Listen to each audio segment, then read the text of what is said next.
2026 ಹನುಮ ಜಯಂತಿ ಶುಭ ಮುಹೂರ್ತ, ಪೂಜೆ ವಿಧಾನ, ಮಹತ್ವ ಮತ್ತು ಮಂತ್ರಗಳು ಯಾವುವು ಎಂದು ನಾವು ತಿಳಿದುಕೊಳ್ಳೋಣ. ನಮಸ್ಕಾರ ಸ್ನೇಹಿತರೆ. ಹನುಮಂತನ ಜನ್ಮದಿನವನ್ನು ಆಚರಿಸುವುದಕ್ಕಾಗಿಯೇ ಹನುಮ ಜಯಂತಿಯನ್ನು ಆಚರಿಸಲಾಗುತ್ತದೆ. ಹನುಮ ಜಯಂತಿಯನ್ನು ಚೈತ್ರ ಮಾಸದ ಹುಣ್ಣಿಮೆಯಂದು ಆಚರಿಸಲಾಗುತ್ತದೆ. ಆಂಜನೇಯ ಸ್ವಾಮಿಯನ್ನು ಪೂಜಿಸುವುದು, ಹನುಮಾನ್ ಮಂತ್ರಗಳನ್ನು ಪಠಿಸುವುದು ಮುಖ್ಯವಾಗಿರುತ್ತದೆ. ಹನುಮ ಜಯಂತಿಯ ದಿನ ಹನುಮಂತನ ಪೂಜೆಗೆ ಶುಭ ಮುಹೂರ್ತ ಯಾವುದು, ಪೂಜೆ ಮಾಡುವುದು ಹೇಗೆ, ಹನುಮ ಜಯಂತಿ ಮಹತ್ವ ಮತ್ತು ಮಂತ್ರಗಳನ್ನು ಇಂದು ನಾವು ತಿಳಿದುಕೊಳ್ಳೋಣ. ಹನುಮಂತನ ಜಪ ಮಾಡುವುದರಿಂದ ಶಕ್ತಿ ಮತ್ತು ಧೈರ್ಯವನ್ನು ಸಂಕೇತಿಸುತ್ತದೆ.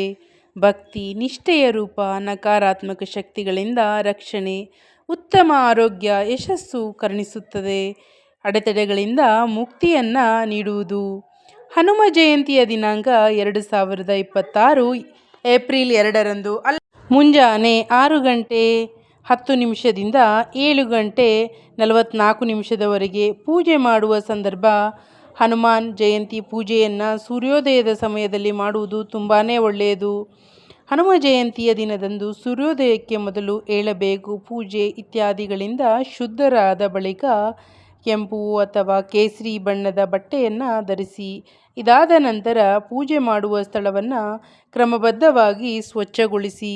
ಹನುಮಂತನ ಫೋಟೋ ಅಥವಾ ವಿಗ್ರಹವನ್ನು ಸ್ವಚ್ಛವಾದ ಬಟ್ಟೆಯ ಮೇಲೆ ಅಥವಾ ಯಾವುದಾದರೂ ಒಂದು ಮರದ ಪೀಠದ ಮೇಲೆ ಇರಿಸಿ. ಬಳಿಕ ಹನುಮಂತನ ವಿಗ್ರಹ ಫೋಟೋವನ್ನು ಶುದ್ಧೀಕರಣ ಮಾಡಿ ಹನುಮಂತನಿಗೆ ಸಿಂಧೂರ, ಮಲ್ಲಿಗೆ, ಎಣ್ಣೆ, ಕೆಂಪು ಹೂಗಳು, ಬಾಳೆಹಣ್ಣು, ಲಡ್ಡು ಇತ್ಯಾದಿ ಆತನಿಗೆ ಪ್ರಿಯವಾದ ವಸ್ತುಗಳನ್ನು ಅರ್ಪಿಸಿ.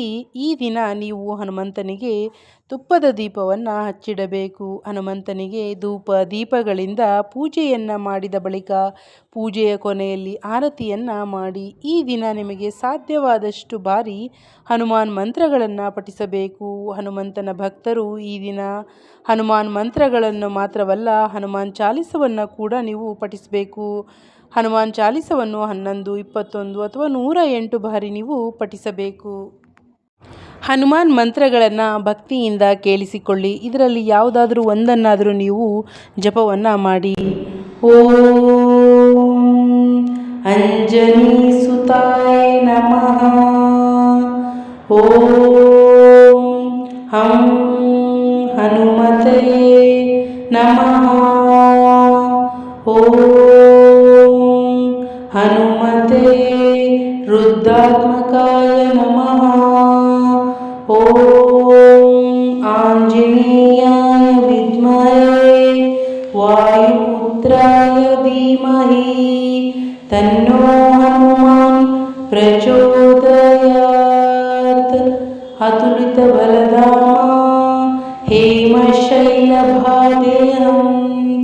ಧನುಜವನ ಕೃಶಾನಂ ಜ್ಞಾನೀನಾಮಗ್ರಗಣ್ಯಂ